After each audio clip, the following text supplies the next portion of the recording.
Bonjour, bonjour, bienvenue à toutes et à tous sur Cocotte TV. Aujourd'hui, nouvelle vidéo de présentation et on vous parle d'un boîtier par APCO & Core, le AL300M.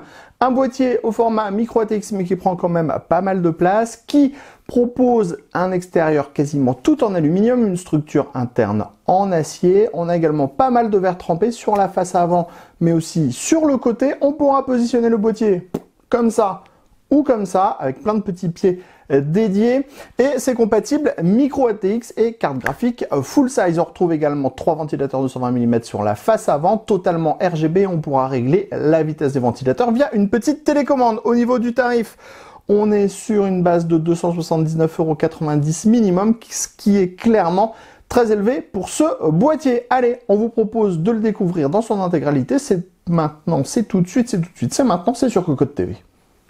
On commence, comme toujours, quand on vous parle d'un boîtier avec les tech specs. Sachez que le boîtier fait 380 mm de profondeur sur 160 mm de largeur, 485 mm de hauteur, c'est donc relativement haut. On est sur une compatibilité micro ATX, ITX, donc on a un gros boîtier pour une petite carte mère, et au niveau du poids, on est sur 8,20 kg pour un boîtier qui propose structure acier à l'intérieur, structure aluminium sur l'extérieur et panneau en verre trempé sur la face avant et sur le côté gauche. On ne peut pas nier, ce boîtier AL300M par APCO & Core a grave la classe. Il est vraiment très beau. Les finitions sont absolument superbes. L'anodisation est top moumoute la classe, et en plus elle est ultra solide, ce qui est assez rare sur de l'aluminium, puisque là vous le voyez, on a des pieds qui sont en aluminium. On a déjà raclé plusieurs fois la partie basse sur les pieds et franchement l'anodisation n'a pas bougé. Les ajustements sont absolument impeccables. C'est un très beau boîtier. Alors, est-ce qu'il est pratique? Ça, on le verra un peu plus tard. Au niveau du style, on a donc cette partie supérieure qui est en aluminium. Ça fait 3 mm d'épaisseur. C'est percé avec des trous dans la partie haute. On retrouve cette même partie dans la partie basse. Vous comprendrez en fin de vidéo pourquoi le boîtier est symétrique. Sur la face avant, on a un panneau en verre trempé avec des pourtours qui sont peints. Et derrière ce panneau en verre trempé, on trouve 3 ventilateurs de 120 mm qui sont intégralement en RGB. Sur le côté, panneau en verre trempé, les pourtours sont peints, ça reprend la petite forme du panneau de contrôle. Sur le panneau de contrôle, on trouve deux USB 3.0 ou 3.2 Gen 1. Ensuite, on va trouver les entrées-sorties audio, le reset, le power on qui s'illumine en bleu et un USB type C. Dans la partie basse, là, on a la même partie que la partie supérieure, percée de trous également, et on a ces pieds. Donc ce sont des pieds qui sont amovibles. On vient en fait poser le châssis à l'intérieur. Donc vous pourrez faire varier en fait l'endroit où vous voulez mettre vos pieds très facilement. Donc là, on est sur le côté gauche. Vous allez voir, on va faire une petite translation du côté droit. Petite translation. Voilà. On retrouve de l'autre côté un panneau en aluminium, donc toujours 3 mm d'épaisseur. Ici, on a une petite grille d'aération. Pourquoi? Parce qu'on a un SSD ou un disque dur juste derrière cet emplacement. On continue à l'arrière, donc on a vraiment une structure qui est quelque peu différente de ce qu'on connaît habituellement. On a toujours l'alimentation dans le bas, avec des rubbers en caoutchouc, mais vous avez vu, hop, elle va être à l'horizontale. Ensuite, on a 4 slots d'extension avec des caches percées, non soudé, montage par vis classique. Ensuite, on a l'emplacement de la plaque IO-Shield de la carte mère. Et ici, on a une grille d'aération qui est compatible 2 fois 120 mm. Les panneaux sont tous montés sur des vis à main. Place maintenant au châssis de ce AL300M. Alors, comme on le disait en introduction, on est sur un boîtier qui est au format micro ATX. Donc, on ne pourra pas mettre de la carte mère full size et on sera limité à 4 slots d'extension sur le côté pour les cartes graphiques. Par contre, pour les cartes graphiques, on pourra mettre du full size. On a 310 mm de disponible, ce qui est vraiment beaucoup. Par contre, attention, la hauteur de la carte graphique sera limitée. Il faudra vraiment rester sur du standard parce que autrement, on vous le redira plus tard, la vitre pourrait ne pas se fermer tout simplement à cause des ports PCI Express qui vont dépasser de la carte. Allez, pour mieux comprendre comment fonctionne le boîtier, on va faire un tout petit peu de démontage et on va retirer en fait le cache alimentation, puisque là on est sur un boîtier qui fait hyper sleek, hyper design, puisqu'on a ce cache ici qui est amovible. Alors il est maintenu avec 4 vis. Et en fait, en le démontant, on va un peu mieux comprendre comment ça s'agence à l'intérieur du boîtier. Alors maintenant, on peut voir sous en fait le cache. On découvre d'abord dans le fond ici un premier emplacement pour un SSD au format 2,5 pouces.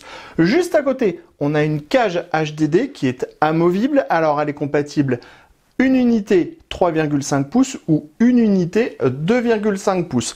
Dans cette cage, on va avoir le dispositif pour le RGB qui est caché. Le dispositif pour le RGB va permettre de régler la vitesse des ventilateurs, de régler les différents modes couleurs. Donc comme ça sera à l'intérieur du boîtier, ce ne sera pas très pratique. Heureusement, on a une petite télécommande qui est livrée avec le bundle, ce qui fait qu'on pourra faire varier la vitesse des ventilateurs et changer toutes les couleurs. Dans cette partie basse, il faut aussi savoir que c'est l'endroit où va s'installer l'alimentation. L'alimentation, elle vient se placer juste devant la cage HDD, dans le sens longitudinal, et elle va reposer sur des patins en caoutchouc. À l'avant du boîtier, on va trouver 3 ventilateurs 220 mm de base, intégralement RGB. Alors ne rêvez pas, on ne pourra pas mettre d'IO water cooling dans ce boîtier, pour la simple et bonne raison qu'on n'aura tout simplement pas la place de tout passer entre les câbles et tout le reste. Parce que, je ne sais pas si vous l'avez vu, on est sur un format micro ATX, mais il y a zéro cable management à l'intérieur du boîtier. Vous allez mieux vous en rendre compte quand on va passer à l'arrière. À l'avant, 3 ventilateurs 220 mm, et c'est donc tout. Ce n'est pas filtré. À l'arrière, on va trouver les 4 slots d'extension, donc ça c'est plutôt bien, c'est une classique pour du micro ATX. Ensuite, on va retrouver une grille qui permettra d'installer 2 ventilateurs de 80 mm. Dans la partie basse, on ne pourra pas ajouter de ventilateur additionnel même s'il y a une grille. Et dans la partie haute, c'est pareil, tout l'espace est absolument perdu. On est juste sur du design. On passe maintenant à l'arrière et comme vous pouvez le voir, on a l'accès backplate, l'emplacement pour pouvoir tenir le SSD pour le montage et c'est absolument tout. Il n'y a aucun trou pour le cable management. En effet, le plateau de carte mère, en fait, il propose juste 5 mm, mais quand vous allez rajouter la porte en aluminium, en fait, vous allez juste avoir 1 mm de disponible, 2 mm de disponible maximum. Donc, il faudra faire autrement pour passer tous les câbles. Heureusement, vous verrez dans le montage que comme c'est plutôt assez bien foutu et qu'on est sur du micro ATX, c'est possible de faire un montage qui est extrêmement propre en passant par des endroits différents. Attention, il faudra juste avoir une alimentation avec des grands câbles. On passe à l'intérieur du AL300M avec la configuration montée à l'intérieur de ce dernier. Alors vous avez vu, on a quand même pu mettre une énorme carte graphique, même si on est sur un boîtier au format micro ATX. On a 310 mm de disponible. Attention toutefois, il y a une restriction, la carte graphique ne doit pas vraiment dépasser la hauteur des slots car autrement les ports PCI Express de l'alimentation vont buter contre la vitre en verre trempé et vous ne pourrez pas alimenter votre carte graphique. Donc il faudra vraiment faire attention à la hauteur de la CG, il faudra vraiment rester sur des modèles qui sont de type stock. Ensuite, comme vous pouvez le voir, même si le boîtier ne propose pas vraiment de cable management, comme c'est fait assez intelligemment, on n'a pas vraiment des tonnes de câbles qui dépassent. On a le 8 pins CPU en fait qui remonte sur le côté et qui est fixé dans les petites grilles qu'on a à disposition. Les câbles pour la carte graphique passent par l'avant et le câble 24 broches ATX passe aussi sur le côté. En fait, on a ce cache qui est amovible, il est maintenu avec 4 vis, qui vient dissimuler tout le reste de l'alimentation, la cage HDD et le boîtier de commande du RGB. Donc ça nous donne au final un résultat qui est très propre. Par contre, avec cette forme qui est ronde dans la partie haute et dans la partie basse, on perd énormément de place puisqu'on a la hauteur complète d'une main et à cet endroit, on ne pourra pas placer un seul ventilateur ou radiateur de water cooling. À l'arrière du plateau de la carte mère, c'est extrêmement propre puisqu'on n'a absolument aucun câble qui passe.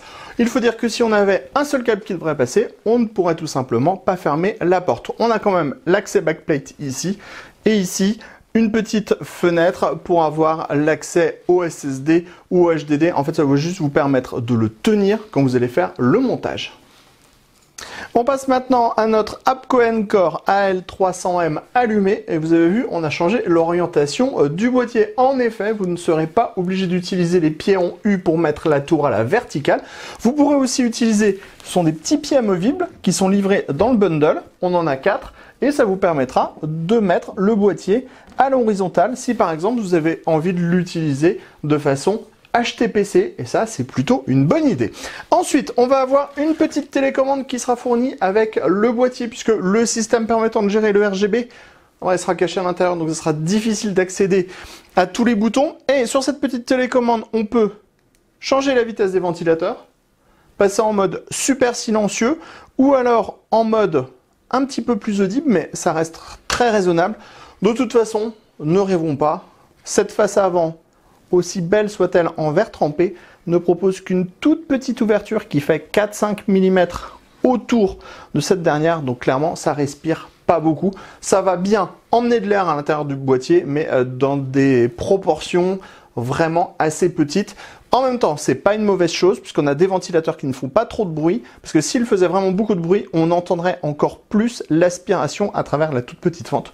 Donc c'est plutôt un bon choix de la part de APCO Encore. Ensuite, on a la petite télécommande. La petite télécommande permettra de faire un mode RGB qui clignote, ou un mode respirant, ou si on appuie ici, on pourra avoir du vert, ici on pourra avoir du bleu, ici on pourra avoir du rouge. Et ensuite vous avez tous les différents modes disponibles, donc on va pouvoir faire clignoter le boîtier d'absolument toutes les couleurs.